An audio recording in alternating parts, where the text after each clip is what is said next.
Hello mga kasari, katindera, welcome sa aking channel. So kanina guys, wala naman tayo gaanong customer. Katatapos lang natin ngayon mag-repack ng asukal at harina. So bago tayo mag-umpisa, maraming salamat pala sa inyong panonood, like, share, and subscribe. At kung hindi pa po kayo nakapag-subscribe sa ating channel, huwag nyo nakalimutang mag-subscribe. So ang topic pala natin ngayon guys, paano dumami ang customer at magkaroon ng maraming benta.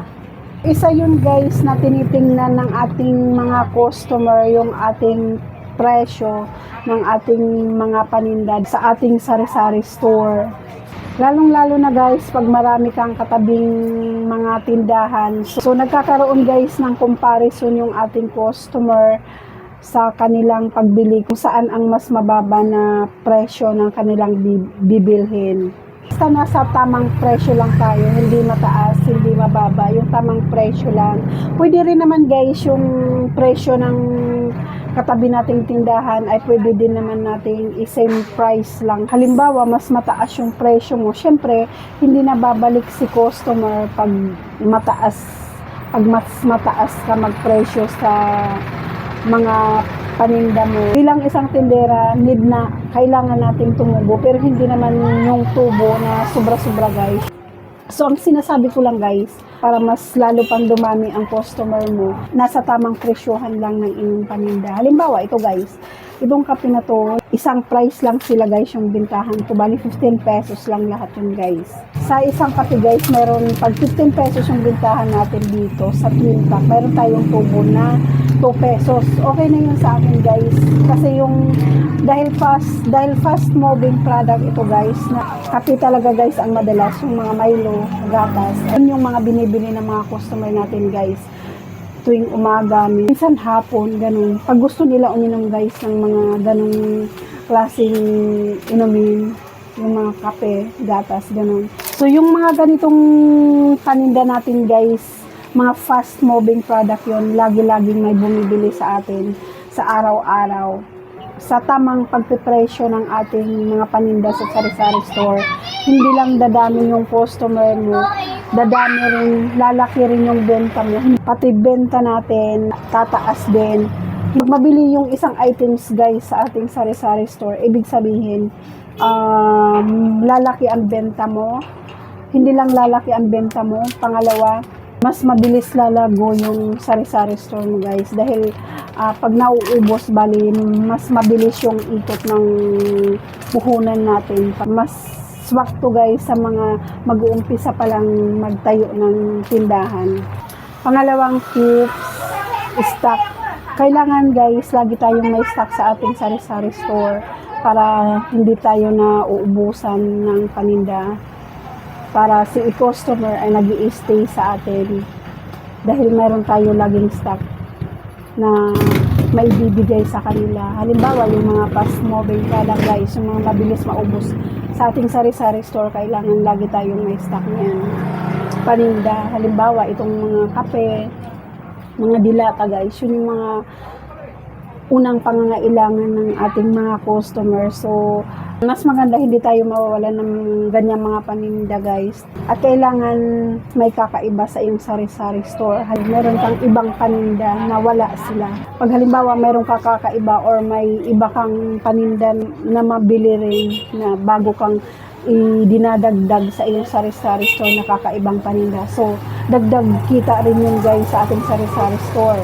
Mas maganda guys kung may kakaiba ka sa iyong sari-sari store para mas ma-attract mo si customer. Pangatlo guys, maglista. Kailangan matuto tayong maglista sa mga hinahanap ni customer. Halimbawa, wala pa tayo sa mga hinahanap ni customer. Kailangan ililista natin yung guys para sa susunod na bumili siya sa atin, mayroon na tayong maibibenta sa kanya or may maibibenta na tayo sa kanya. Kasi pag halimbawa hinahanap ng isang customer tapos laging wala sa ating sari-sari store, doon siya bibili guys sa mayroon sa kumpletong paninda. So kung gusto mo mag-stay talaga si customer sa'yo, kailangan ililista mo yung mga hinahanap ng mga customer natin para lagi tayong may ibibinta sa kanila guys. Mas maganda rin guys, halimbawa maganda yung pakaka-display ng ating mga paninda sa ating sari-sari store para isa rin yun guys sa mga nakaka-attract sa ating mga customer. Kahit hindi siya bibili, mas mapapabili natin siya guys dahil mas maganda tingnan sa mga mata ng ating mga customer pag maganda yung display sa ating sari-sari store guys. Bilang isang tindera guys, dapat hindi tayo nakasimangot sa ating customer para ganahan sila bumili sa atin. Sa akin guys, kaya bumabalik-balik si customer sa atin dahil marunong tayong mag-appreciate or magpasalamat sa kanila. Halimbawa, bibili sila guys. Matanda man yan guys or bata. So, nagpapasalamat tayo guys dahil bumili sila sa ating sari-sari store. Pang-apat guys, consistency or consistent.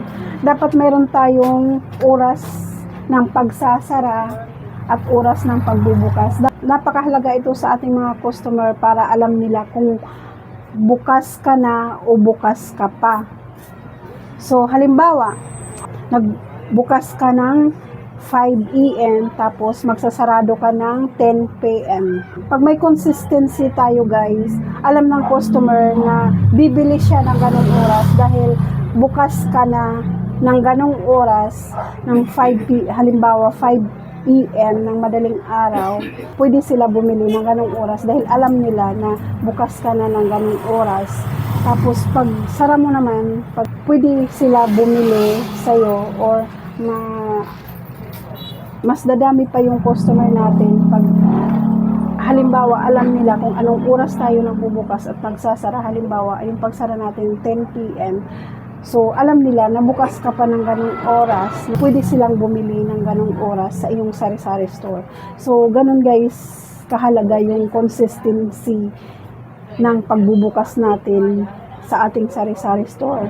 May oras tayo na dapat alam ng customer natin na bukas ka na ng ganong oras. So, yun lang guys yung 4 na tips natin. Sana makatulong. Maraming salamat sa inyong panonood. At kung hindi ka pa nakapag-subscribe sa aking channel, huwag nyo nakakalimutan mag-subscribe. Bye!